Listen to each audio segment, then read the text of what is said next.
নমস্কার বন্ধুরা, আমার চ্যানেলে তোমাদের সবাইকে স্বাগত। আজকে আমি নিয়ে এসেছি সম্পূর্ণ একটা নিরামিষ রেসিপি, সোয়াবিন আলুর ঝোল। কত অল্প সময় করি তোমরা এবার এটা দেখো। কড়াইতে তেল দিয়ে দিয়েছি, একটু হলুদ দিয়ে দেবো আর একটু নুন দিয়ে দেবো। আলুগুলো ভেজে নেব। আলুগুলো ভাজা হয়ে গেছে, তুলে নেব। সোয়াবিনগুলো জলে আধ ঘন্টা ভিজিয়ে রেখেছিলাম, এবার সোয়াবিনগুলোকে ভেজে নেব।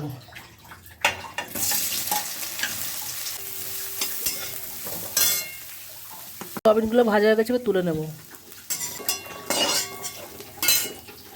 কড়াইতে আবার তেল দিয়ে দেবো। তেলে দুটো শুকনো লঙ্কা, সাদা জিরে আর গোটা গরম মশলা ফোড়ন দিয়ে দেবো।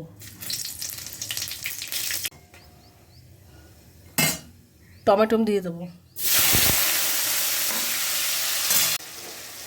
টমেটো ভাজা ভাজা হয়ে গেছে, এবার আদা কাঁচা লঙ্কা দিয়ে দেবো। নুন দিয়ে দেবো, হলুদ দিয়ে দেবো, জিরের গুঁড়ো, ধনের গুঁড়ো, একটু জল দিয়ে দেবো। মশলাটা ভালো করে কষিয়ে তারপরে সোয়াবিন আলু ভাজাটা দিয়ে দেবো। লঙ্কার গুঁড়ো দিয়ে দেবো, অল্প একটু চিনি দিয়ে দেবো।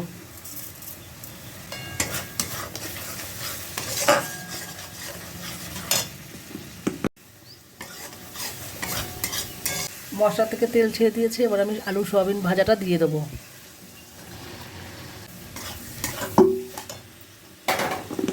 সোয়াবিন আলু কষানো হয়ে গেছে, আমি এবার ঝোলের জন্য জল দিয়ে দেবো। ঝোলটা ফুটে উঠলে ঢাকা দিয়ে দেবো। সোয়াবিন আলুর ঝোল আমার প্রায় হয়ে এসছে, এবার এর পর্যায়ে ঘি আর গরম মশলা দিয়ে দেবো। গরম মশলা, একটু ঘি, এটা নামিয়ে নেব। তা বন্ধুরা, আমার সোয়াবিন আলুর ঝোলটা তোমাদের কেমন লেগেছে তোমরা অবশ্যই কমেন্ট করে জানিও। আবার আসছি নতুন ভিডিও নিয়ে।